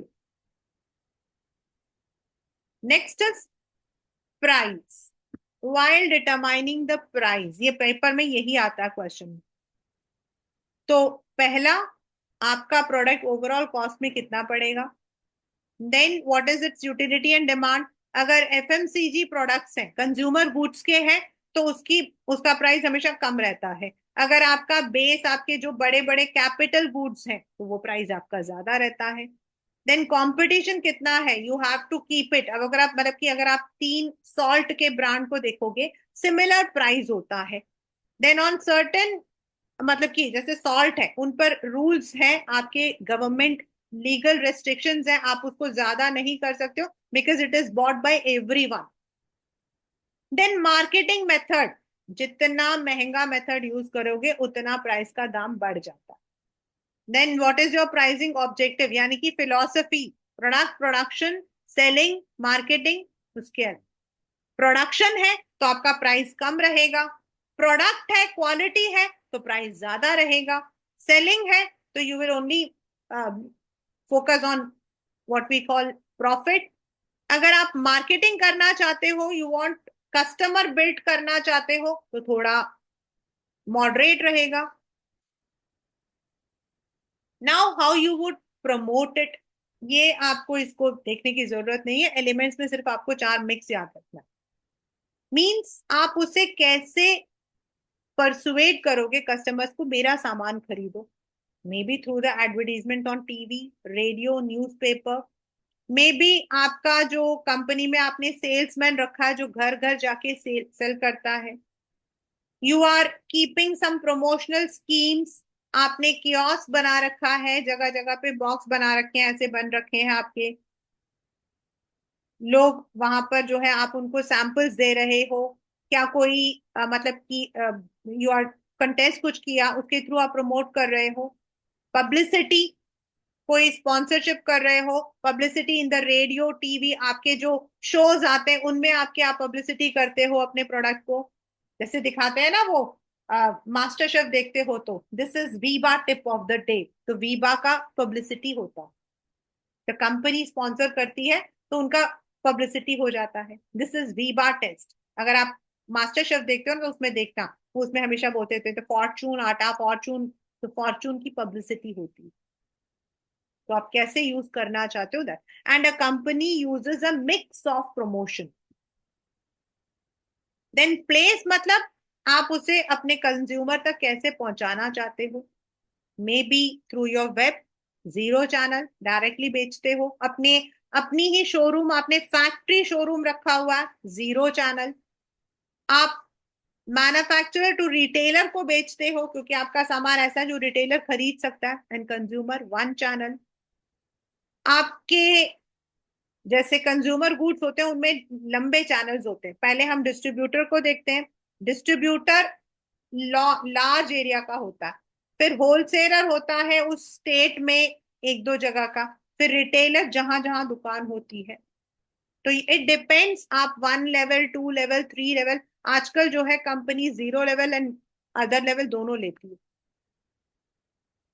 Then how do you transport it, कौन सा transport आप prefer करोगे, जब तक आपका सामान नहीं बिकता वेयर हाउसिंग में कैसे रखते हो, this all comes under physical distribution, right. Advertisement में आपके पेपर में क्वेश्चन आता है 1 मार्क में, it is the paid non personal presentation, paper में यही क्वेश्चन आता है, आया है। मींस एडवर्टीजमेंट में क्या होता है, यू आर नॉट पर्सनली, आप एक एडवर्टाइज कर रहे हो अपने purpose, through the mass communication, radio, TV, जो आपके टीवी में एड्स आते हैं वो। पर्सनल सेलिंग, जहां आपका इंसान पर्सनली जाकर उस चीज के फायदे को बताता है, ओरल कन्वर्सेशन करता है। सेल्स प्रमोशन में there might be multiple activities, contest है आपका, कियोस्क है आपके, प्रमोशनल स्कीम्स आपके हैं, that. And public relation is very important concept, PR, this is very important. अगर मान लो आपकी एक कंपनी है, it wants to have a good market stand, और कंपनी का जो गुडविल था या फिर उसका जो फिगर था वो थोड़ा डेंट हो गया है, at that time the public relation is the one which helps to retain its market value, यानी कि थ्रू डिफरेंट एक्टिविटीज वो पब्लिक के साथ में जो है अपने आप को कनेक्ट करते, it can B sponsorship, it can B मतलब कि जो आपके मीडिया है उनको मीडिया इवेंट में बुलाया जाए, जितने भी आपकी कंपनी से रिलेटेड इन्वेस्टर्स हैं उनको जो है रेगुलर इंफॉर्मेशन पास किया जाए। And this is the team, paper का क्वेश्चन है इसलिए मैं यहां पर थोड़ा ऊंचा बोल रही हूं, this is the team which helps in rebuilding your image if image is dented. That can be through various purposes. तो public relation is one of the very important tool जो कि कंपनी के इमेज को बनाए रखता है। आजकल अगर आप कभी पढ़ोगे ना तो एक बहुत होता है, अरे ये तो पीआर स्टंट है यार, छोड़ो। अभी पीछे भी this was one of the very controversial term कि दिस इज अ पीआर, ये तो पीआर, बस वो अपना मतलब अपने आप को अच्छा दिखाने के लिए पीपल डू सर्टेन थिंग्स जिससे आपके नजरों में वो आ जाए। So PR stunt is one important concept today. It can be through various positive, negative, सबके थ्रू आते हैं। So this is how marketing is done, यानी कि all the activities जो आपके सामान को बनाने से लेकर लोगों तक पहुंचने के बाद उनसे जो फीडबैक हमारे पास आता है वहां तक का वो जो साइकिल जो कॉन्टिन्यूसली चलता है, दैट्स आपका मार्केटिंग मैनेजमेंट, यानी कि managing all the functions of marketing. Marketing and sales में क्या फर्क होता है?